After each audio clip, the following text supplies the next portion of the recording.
Alors il fallait toutes les vertus de l'administration française pour pouvoir conserver dans des archives ces tas de milliers de petits secrets qui étaient l'émanation de la censure, un véritable service d'espionnage politique, Antoine Lefébure. Oui, et pas seulement espionnage politique, c'est aussi le viol de la vie privée organisée. C'est-à-dire que j'ai découvert aux archives nationales et dans d'autres archives quelque chose d'incroyable. Le gouvernement de Vichy, dès la fin 1940, a décidé d'ouvrir systématiquement tout le courrier des Français, d'écouter les conversations téléphoniques pour savoir ce que les gens pensaient, comment ils vivaient ce nouveau régime, et aussi éventuellement pour trouver des complots. Et ça, à une hauteur incroyable, 2 millions de lettres par mois ouvertes et toutes les conversations téléphoniques écoutées.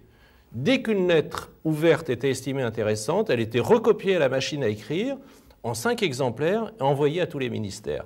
Donc, aucune administration au monde n'a jamais fait ça. Et donc on a des témoignages historiques extraordinaires pendant 4 ans, la vie des Français, la vie quotidienne, leurs espoirs, leurs craintes, leurs malheurs, leur bonheur. Alors si on prend le fil chronologique, on découvre qu'il y a eu une véritable catastrophe morale, je crois qu'on peut s'exprimer ainsi, au moment de la défaite.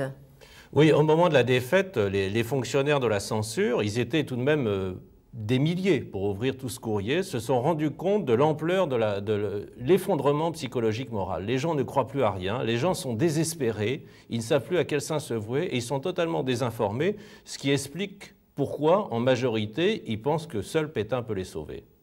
Alors ensuite, on voit finalement l'héroïsme qu'il fallait pour pouvoir rentrer dans des réseaux organisés de résistance.